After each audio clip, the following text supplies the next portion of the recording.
Bismillahirrahmanirrahim.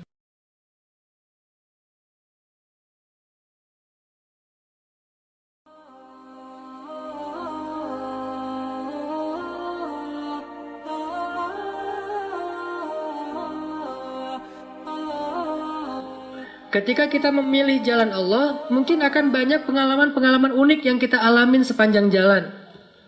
Kalau kita ngambil jalan yang lain, kayaknya lempeng, cuman nggak sampai. Lurus tuh, nggak tahu kemana tapi. Kalau jalan Allah kadang berliku.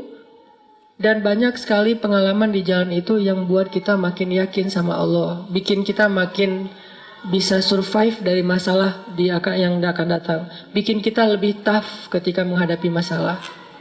Kenapa? Dididik oleh lika-liku perjalanan tersebut.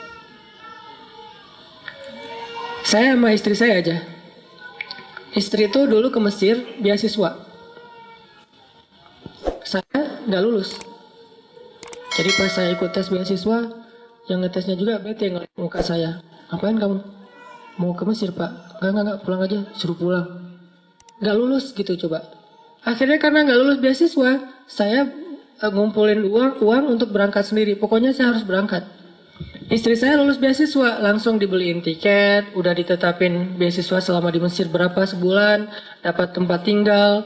Pokoknya tinggal tanggung beres saja. Saya harus mikirin semuanya sendiri. Traveling nggak bawa uang sama sekali, karena uangnya habis untuk beli tiket return, masih visa turis, jadi harus beli tiket PP. Alhamdulillah sampai di sana dapat visa pelajar, setelah sebulan di refund tiketnya, jadi bisa dapat walaupun ada penalti potongan beberapa persen. Tapi lika-liku perjalanan itu bikin makin yakin, oh benar ya, kalau kita niatnya karena Allah, saya karena Allah nggak ya waktu itu? Nggak, walaupun nggak murni-murni amat lah, saya nggak mau menganggap diri paling soleh ya. Cuman perjalanan waktu itu, kalau mau jujur mah, kenapa ke Mesir? Pengen jalan-jalan sih. Bukan ke Al-Azhar, bukan sebetulnya. Cuman kalau nggak ke Al-Azhar nggak dapat visa, ya udah ke Al-Azhar deh, biar dapat visa gitu. Tapi pas udah masuk ke Al-Azhar, Masya Allah ulama semua nih. Gelar paling rendahnya doktor. Karena LC kayak saya tuh di Mesir, kerjanya supir taksi. Itu LC. Karena tingkat pendidikan Islam di Mesir itu tinggi. Sehingga orang kalau mau jadi guru minimal doktor. S2 jaga perpustakaan. S3 baru ngajar di SD, SMP, SMA. Di kampus juga kalau S3-nya doktornya yang paling bagus nilainya mungkin. Rata-rata profesor. Pas pulang ke Indonesia, LC jadi ustadz. Jadilah kayak gini. Nah, artinya saya lika-liku perjalanan kayak gitu, terus belajar tentang Masya Allah, Allah banyak kasih kejutan. Dan yang luar biasanya, saya sama teman-teman saya tuh, teman-teman yang beasiswa berangkat sendiri, pulang sendiri. Saya yang modal dengkul berangkat sendiri, pulang bertiga. Istri dan anak. Nikah di sana juga nggak ada modal. Yang penting lamar dulu dan jangan kasih tahu kalau nggak ada duit ya. Lamar aja dulu. Oh nggak nikah sama saya. Tapi itu setelah beberapa lama menggunakan bahasa-bahasa ya gitu deh. Ayah kamu tukang listrik, kenapa? Kok tahu gitu ya? Saya suka kesetrum kalau dekat kamu. Andre Taulani lah pokoknya. Udah beres, lamar, nelpon ibunya, Bu saya pengen lamar anak ibu. Oh, gimana anaknya? Ya anaknya udah setuju Bu gitu. Aku langsung mewakili anaknya, padahal anaknya juga belum jawab. Oh ya udah saya terserah anaknya. Udah beres semuanya baru bilang, boleh minjem duit dulu nggak buat mahar? Nah, baru dikasih tahu nggak ada duit. Alhamdulillah dipinjemin sama istri, sampai sekarang belum dibayar. Pinjemin $500. Saya pakailah $500 itu buat kerja di Arab Saudi sebagai guide pas musim haji. Dorong gitu ya. Awal-awalnya nggak dapat job sama sekali, nggak ada mungkin nggak ada pelanggan. Jadi saya naik di atas dorongan wheelchair gitu, duduk aja depan. Ya Allah, nggak adakah hamba-hambamu yang sakit hari ini gitu ya. Dari pagi sampai sore ditungguin nggak ada yang sakit. Kayaknya jamaah haji sehat walafiat. Dan itu musibah buat saya. Akhirnya sore-sore ada jamaah haji Indonesia dari Solo keluar dari masjid, kelihatan kayak apa, bingung gitu. Langsung saya samperin, ini kayaknya calon-calon nih, saya datengin. Bu, kenapa? Ya dek, saya kesasar nggak tahu pulang ke arah mana. Oh ya ikut saya aja. Padahal saya juga baru di situ nggak tahu. Ibu emang dari mana? Solo. Penginapannya di mana? Di daerah apa? Nggak tahu makanya. Oh gitu, ya udah ikut saya aja bu. Ada emang tahu? Insya Allah. Pede nih, bismillah. Ya Allah, masa saya akan lapar hari ini kan? Nih kayaknya nih rezeki yang Allah datangkan. Tapi kan kita harus menghadapin challenge-nya dulu, jalanin. Jalan sama ibu tuh sambil ngobrol. Ternyata saya juga asal milih jalan sebetulnya, nggak tahu kemana. Ternyata pas lagi jalan, dek itu kayak tempat tinggal ibu tuh. Bener bu, coba deketin. Oh iya bener, alhamdulillah. Adek tahu aja jalannya dan segala macam. Mana saya tahu. Allah yang ngasih tahu. Akhirnya dia ketemu teman-temannya, sepanjang jalan kita ngobrol, dia rekomendasiin saya ke teman-temannya. Ujungnya apa? Dia besok bisa nggak ngantar kita lagi ke masjid supaya nggak kesasar? Oh siap. Dah mulai, oh dia ini ada nenek-nenek minta didorong. Alhamdulillah lancar. Pulang-pulang bawa beberapa ribu dolar, itu modal pernikahan kita. Kalau udah azam menikah, baru Allah kasih rezeki. Tapi kalau masih tanggung, nggak dikasih. Makanya kalau pengen dapat kejutan dari Allah, mantepin dulu aja akad sama Allah. Ya Allah saya pengen nikah. Ya udah saya kasih rezeki. Kan bagian masing-masing kan? Bagian kita menikah, bagian Allah memberi rezeki. Sehingga kalau kita datang ke calon mertua, nggak usah khawatir dengan pertanyaan-pertanyaan mainstream standar gitu. Kerja di mana? Lagi cari kerjaan pak.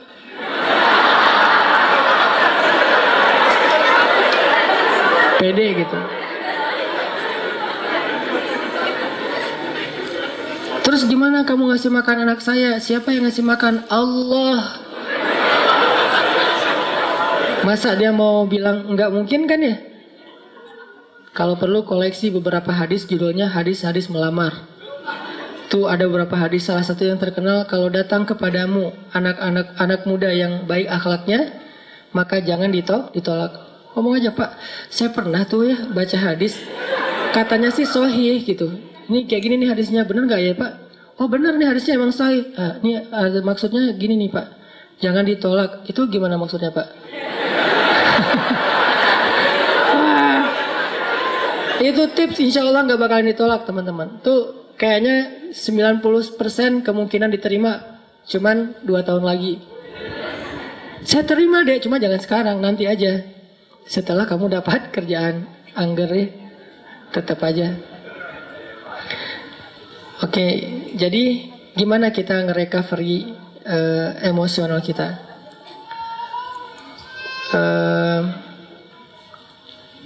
Allah Subhanahu wa taala berfirman di dalam surat, kalau tidak salah Al-Ma'arij, innal insan khuliqa halu'a idza massahu syarr jazua wa idza massahul khair manu'a. Manusia itu labil. Idza massahu syarr jazua wa idza massahul khair manu'a. Emang kayak gitu. Manusia itu labil. Terus recovery kelabilannya tuh kayak gimana? Ternyata recovery itu akan cepat dan bertahan kalau kita belajar yakin dan berpegang teguh kepada Allah. Cepat recovery-nya teman-teman. Para sahabat Nabi itu, gimana pun mereka soleh, mereka tetap manusia, kadang emosional juga. Tapi recovery-nya cepat. Contoh Abu Bakar pernah sakit hati sama keluarganya, ada saudaranya yang memfitnah Aisyah. Dia nuduh Aisyah itu selingkuh. Sakit hati kan Abu Bakar? Akhirnya karena Abu Bakar sakit hati, Abu Bakar pun bersumpah. Abu Bakar posting juga, kata Abu Bakar, demi Allah, saya nggak bakalan ngasih lagi pertolongan dan bantuan kepada orang itu selama-lamanya. Kenapa? Udah terlanjur sakit hati sama dia. Bersumpah Abu Bakar, nggak akan nolongin dia lagi. Ternyata Allah komen di postingan itu. Apa komenan Allah? Janganlah seseorang yang diberikan kelebihan harta di antara kalian, surat An-Nur, bersumpah untuk tidak membantu saudaranya.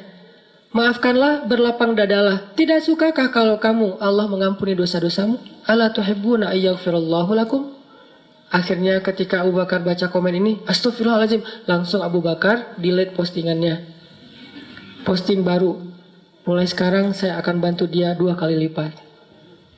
Allah langsung first like ya. Itu yang terjadi di dalam surat An-Nur. Kenapa Abu Bakar sedih? Karena beliau manusia. Kenapa Abu Bakar sakit hati? Karena beliau manusia. Sesoleh apapun tetap aja dia manusia. Cuma recovery-nya cepat. Kenapa? Karena berakadnya dengan Allah, bukan dengan makhluk. Kalau kita berakad dengan makhluk, susah recovery-nya. Tergantung orang itu. Kalau kita berakad dengan Allah, cepat recovery-nya. Karena Allah Rahimun, Rahmanun, Karimun, Jawadun. Allah itu maha baik.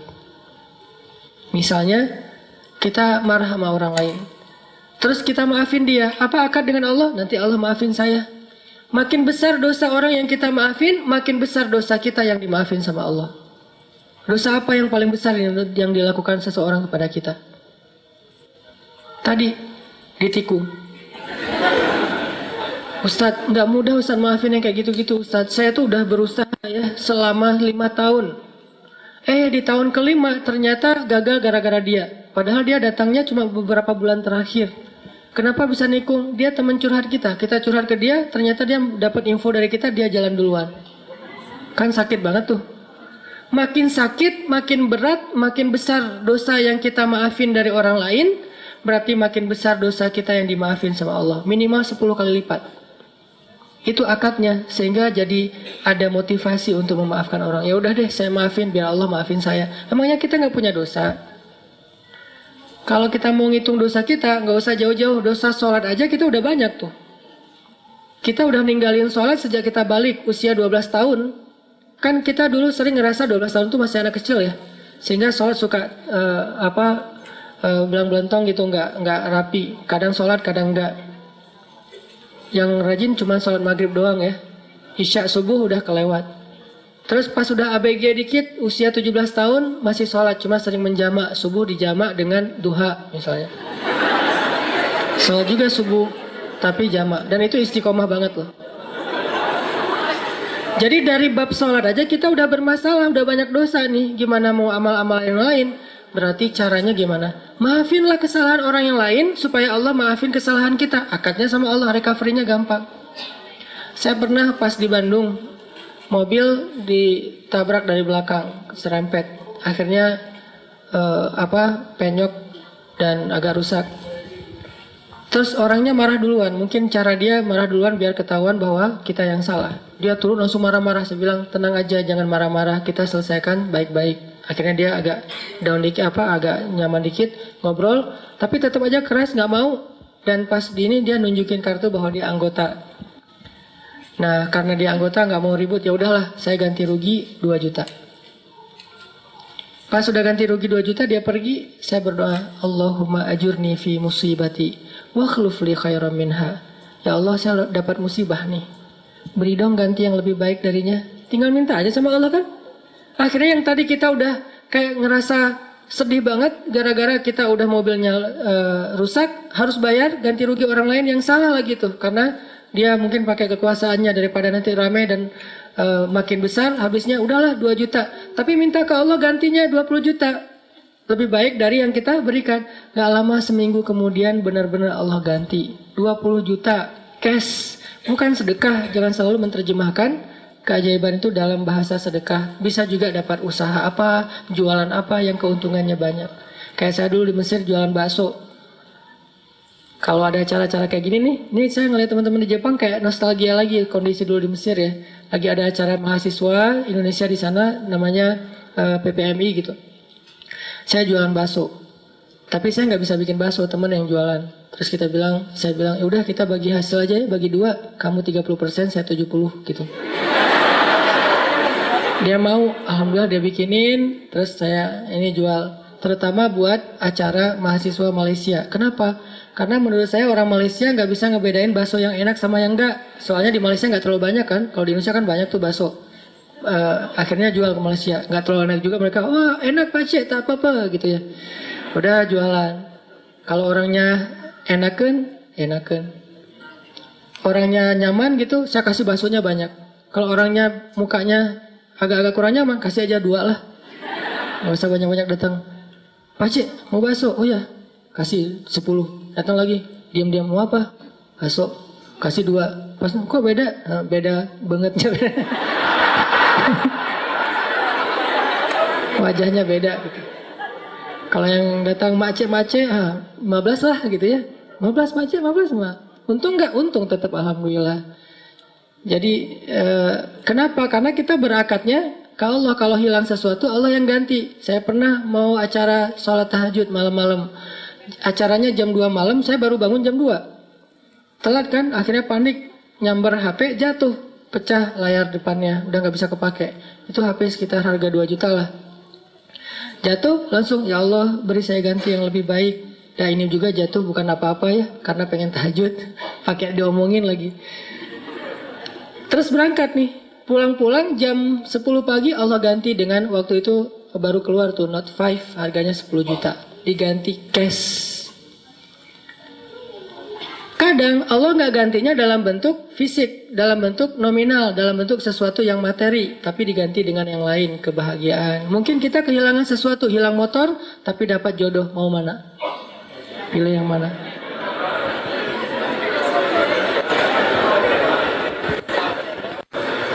Jadian nih gara-gara nikmat hilangnya motor. Pas ketahuan kita nggak punya motor, putus lagi.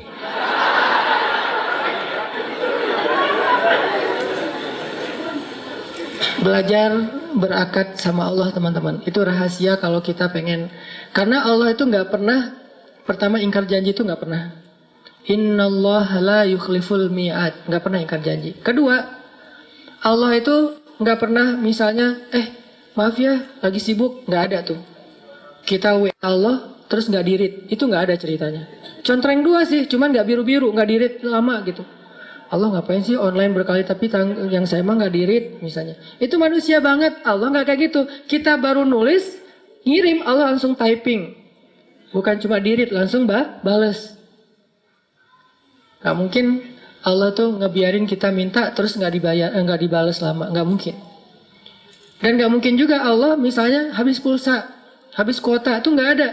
Ala kulli syai'in qadir, maha kuasa atas segala sesuatu. Jadi kayaknya paling nyaman berakat itu sama Allah. Cuman kita harus ngerti cara Allah bermuamalah dengan kita. Tidak selalu materi, karena buat Allah materi itu gak berharga banget. Kalau seandainya berharga, pasti Allah ngasih semua kita kekayaan. Tapi ternyata orang soleh gak semuanya kaya. Tapi orang soleh itu rata-rata, bukan rata-rata, semuanya bahagia. Makanya tadi subuh saya cerita ada teman misalnya, baru hijrah, dia bilang gini, Ustadz, kenapa ya sejak hijrah hidup saya agak-agak kayak rezekinya jadi seret gitu, jadi susah. Gimana ceritanya? Iya, saya udah dulu mah lancar, sekarang malah jadi susah. Saya bilang, enggak, karena buktinya kamu hijrah juga karena kebanyakan hutang kan. Berarti selama ini sebelum hijrah, nggak lancar rezekinya, yang lancar hutangnya. Setelah hijrah, Allah permudah untuk membayar hutang itu. Bukan rezekinya seret, tapi rezekinya dibagi. Sebagian dipakai, sebagian untuk bayar hutang. Allah udah kasih solusi. Nggak mungkin lah Allah ngecewain kita yang berhijrah karena Allah. Itu nggak mungkin.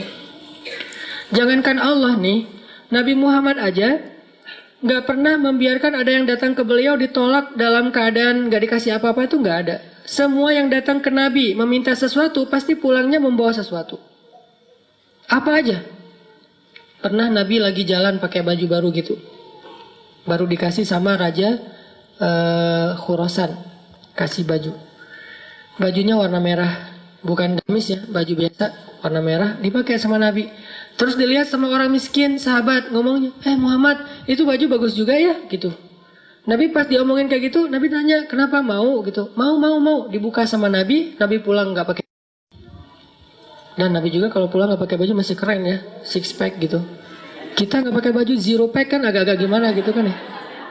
Kan perut Nabi itu 6 pack kata sahabat, seperti batu yang tersusun kan. Itu karena mungkin beliau bukan nge-gym sih, sering naik kuda, itu kan kayak orang bisa seluruh tubuhnya tuh gerak, akhirnya bagus badan Rasulullah. Nabi nggak pernah mau ngecewain orangnya. Terus Nabi jalan pakai syalnya syal baru gitu. Untungnya nggak pakai kupluk baru ya, pakai syal doang gitu.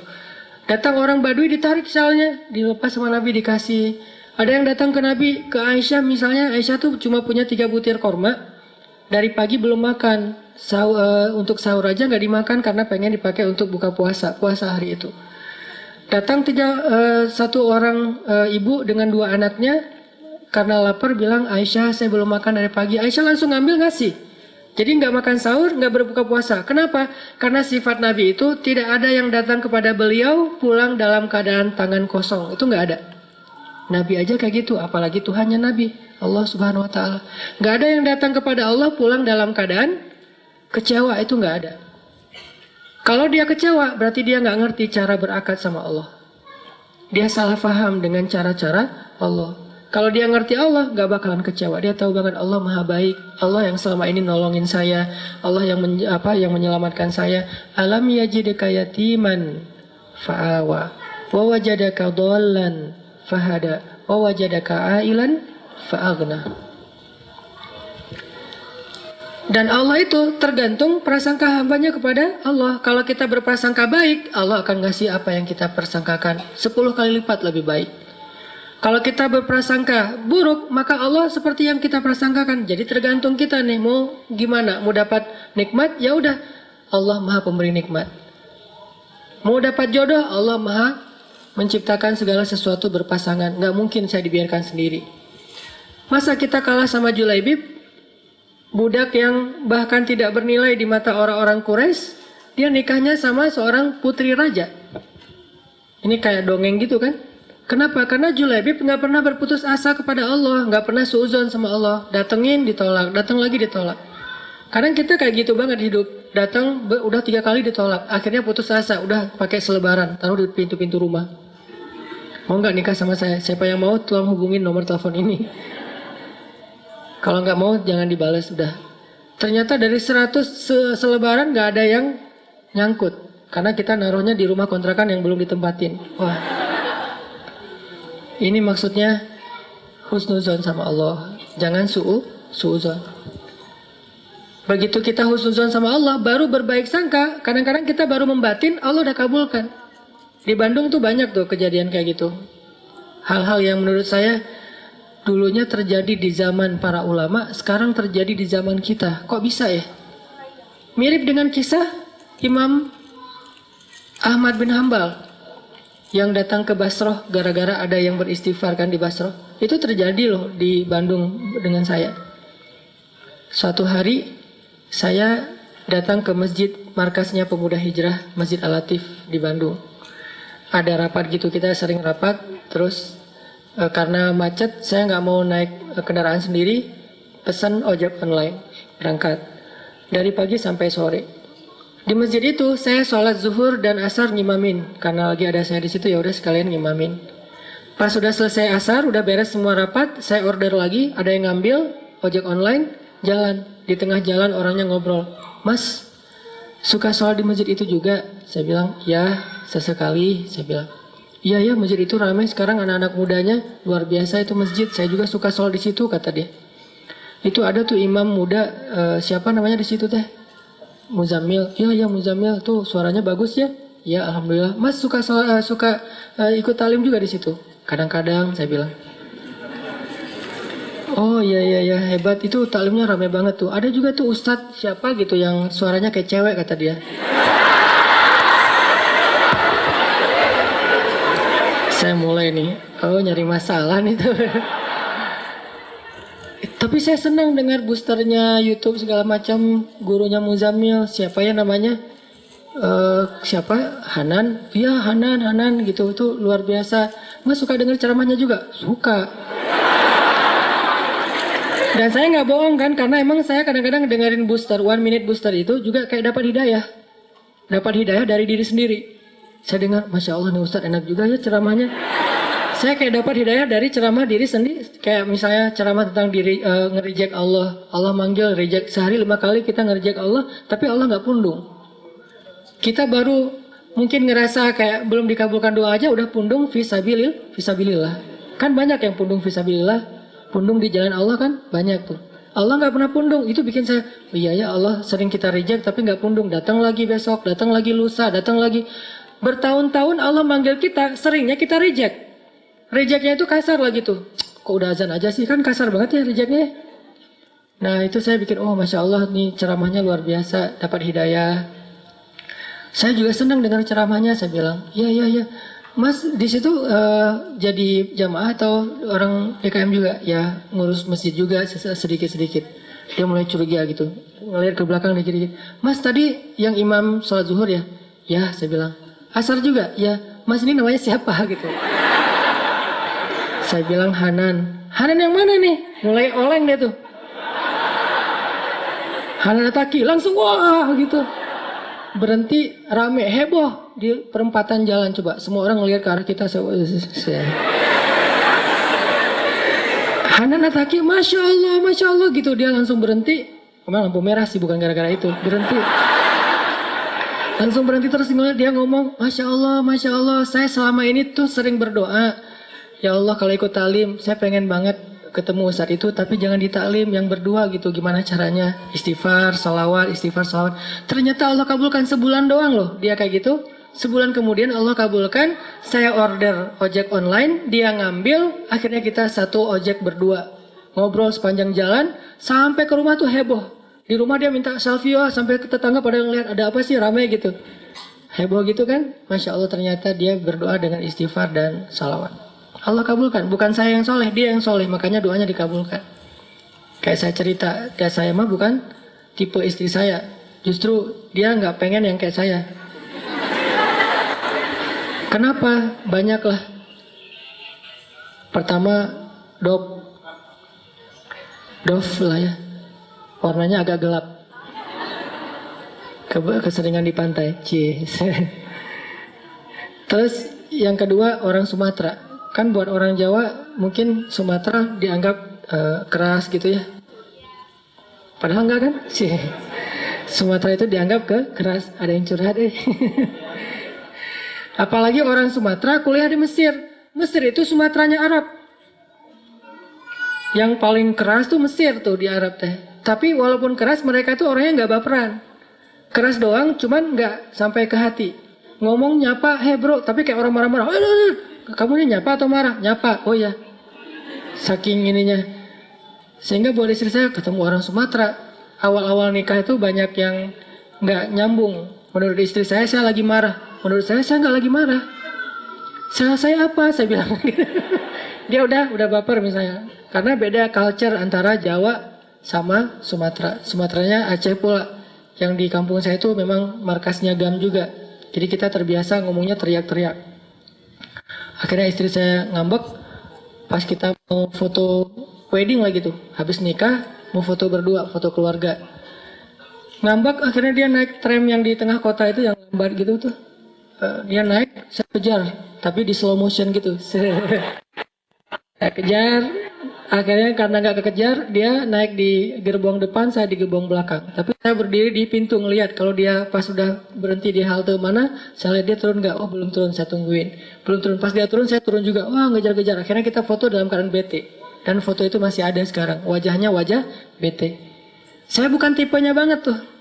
Ditambah lagi di Mesir, saya bukan orang yang terkenal yang nilainya bagus, yang berprestasi secara akademik seperti Ustadz Abdul Somad. Enggak, main aja kerjaannya. Sehari makan di restoran itu 3 kali. Kenapa? Karena saya sambil kuliah, sambil kerja kan. Alhamdulillah kasih banyak rezeki tuh. Beasiswanya banyak, terus saya dolar keliling lah. Terus bakso, tahu, segala macam lah. Pokoknya ayat-ayat cinta aja. Habibur Rahman yang menulis buku itu bukan cerita tentang beliau, justru cerita tentang saya yang nggak nulis. Karena yang kayak saya itu ada beberapa orang yang emang kerja mungkin kurang mampu lah ya. Tadi anak tukang pangkas kan. Lagian saya ngirim ke adik-adik saya yang lagi sekolah di Aceh. Saya kirim, mak butuh apa? Ya mau mau Ramadan tapi di rumah nggak ada kulkas. Ya udah berapa harga kulkas? Dikirim beri kulkas. Kulkas pertama ada di rumah kita tuh pas saya di Mesir. Mak butuh apa lagi? Ya mau pasang telepon, masa mama harus ke tetangga terus, nggak enak kalau ditelepon sama kamu. Ya udah pasang, kirimin. Adek butuh apa? Baju baru, kirimin. Alhamdulillah ada rezeki nih. Nah, tadi cerita apa? Apa tadi teh? Kok jadi kemana-mana? Ya itulah pokoknya.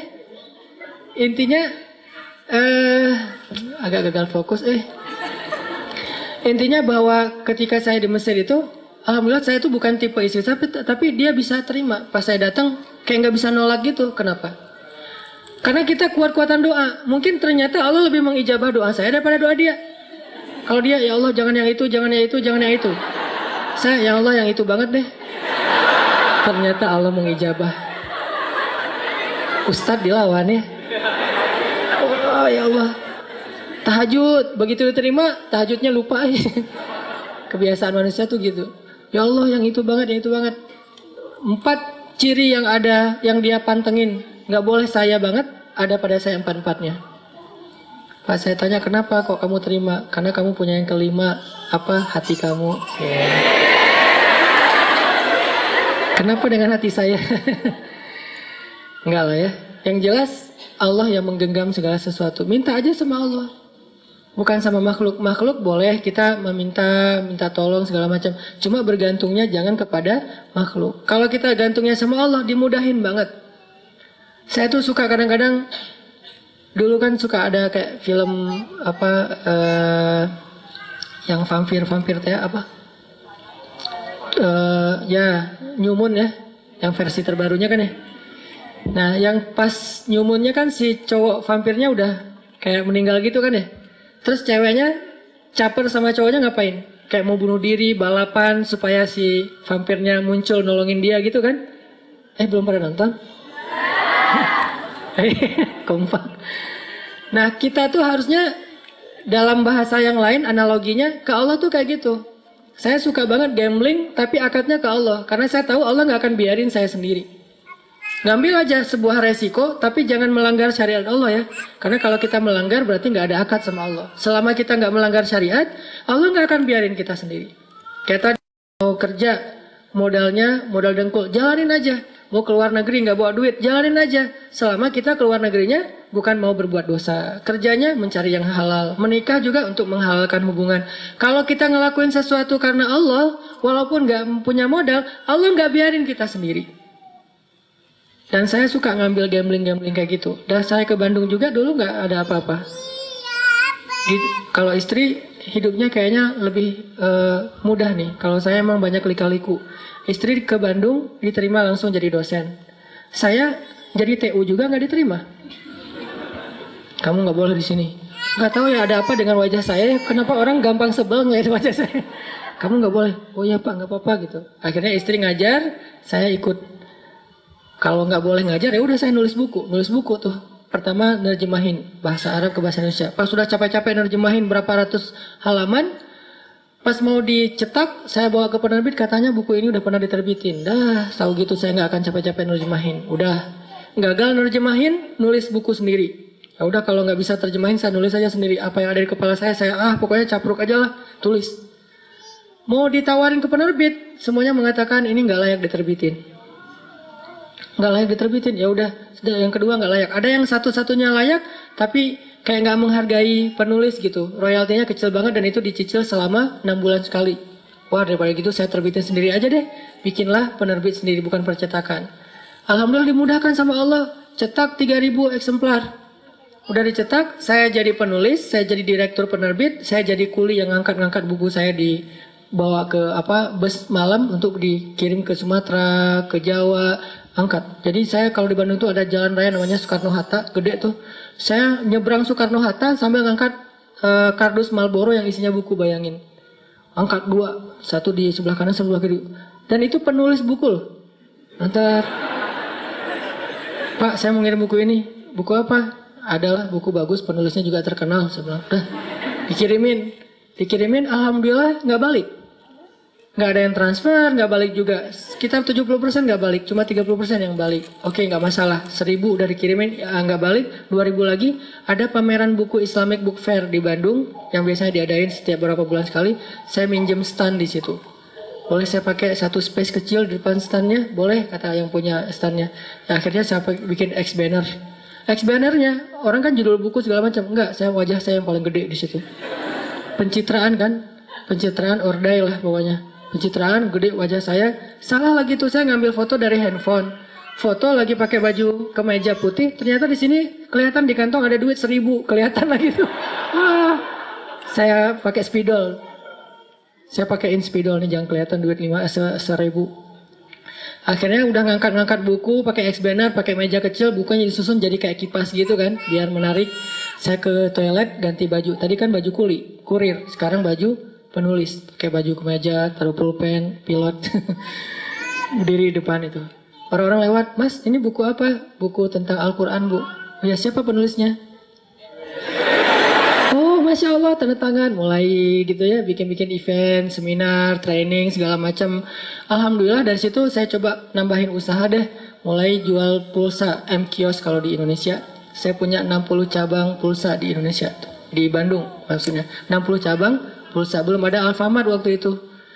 Belakangan baru di Alfamart jualan pulsa. Sebelum Alfamart jualan pulsa, saya jual 60 cabang di seluruh Bandung. Mulai main jual beli mobil bekas, jual, jual. Jadi kayak punya banyak mobil, padahal cuman gantian aja, beli, jual lagi, beli, jual lagi. Main properti. Masya Allah, ternyata Allah mudahkan. Gak mungkin Allah biarkan saya sendiri. Karena niat saya apa? Gak boleh istri saya menafkahi saya. Itu pantang banget buat saya. Pamali. Gak boleh istri menafkahi saya, harus saya, walaupun mungkin istri punya warisan, punya harta banyak, tetap aja nafkahnya dari saya, dan harus saya ngasih. Terbiasa dari kecil, karena emang anak pertama ngasih ke keluarga, jadi harus ada tanggung jawab itu. Ternyata Allah nolong banget, dimudahin. Sampai akhirnya yang saya cerita punya rumah, modalnya cuma sholat asar kan, jalan sama istri memotoran kayak gitu, tetap gak bawa jas hujan.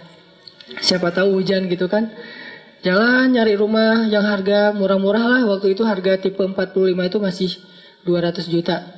Cari rumah. Azan asar, hayya ala sholah. Masuk ke masjid, kita sholat asar dulu. Sholat asar. Ketemu dengan jamaah. "Ustaz ngapain kesini? Jauh padahal dari Bandung." "Enggak, lagi jalan-jalan aja." "Oh iya, Masya Allah. Jalan-jalan kemana Ustaz?" Karena ditanya-tanya terus, saya bilang nyari rumah. "Kenapa nggak rumah saya aja?" "Enggak lah, cari yang kecil-kecil aja Bu." "Nggak apa-apa, lihat dulu rumah saya. Ada kolam renangnya loh Ustaz." "Hah? Kolam renang?" Garasinya 3 mobil, kolam renangnya di belakang, terus ada halamannya kayak backyard gitu, kamarnya 9. Saya langsung putus asa. "Enggak Bu, itu mah bukan tipe saya."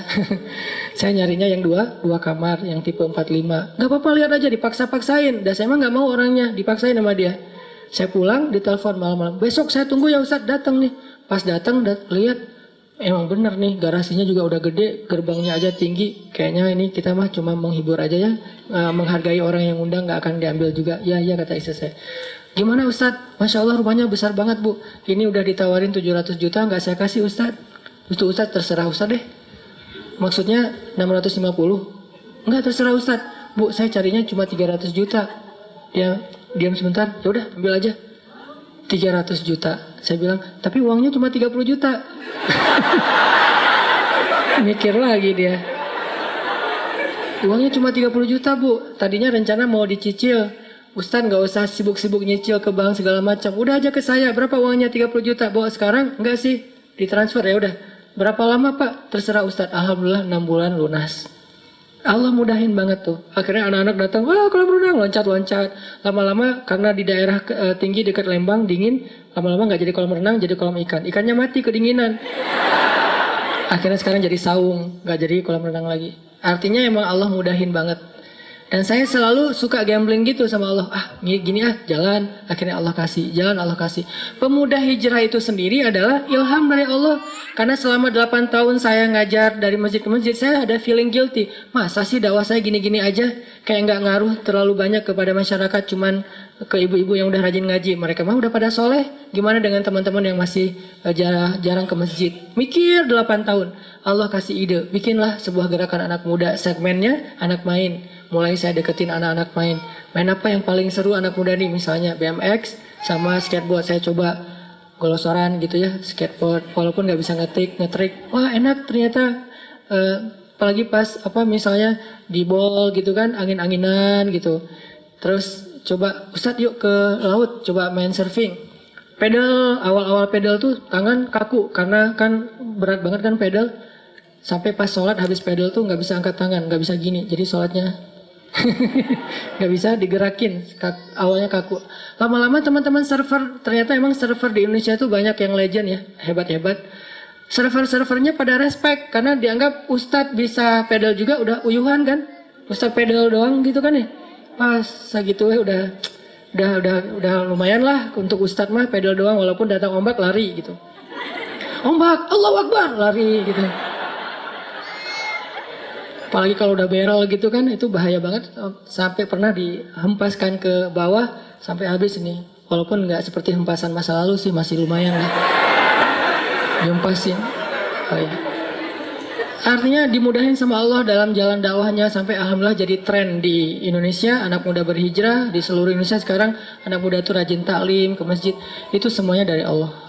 Tinggal mau nggak kita meniti jalan Allah, walaupun kadang nggak terlalu jelas, karena emang nggak mau ngasih tahu kepada kita Allah tuh semuanya, dikasih tahu hanya beberapa step ke depan, biar kita makin yakin sama Allah dan bergantung kepada Allah. Intinya, yuk teman-teman belajar lebih yakin lagi sama Allah, berakad dengan Allah ketika kita hidup, libatkan Allah dalam setiap masalah kita. Maka la yudayya'akallah, Allah nggak bakalan ngecewain kita. Itu aja yang bisa saya sampaikan.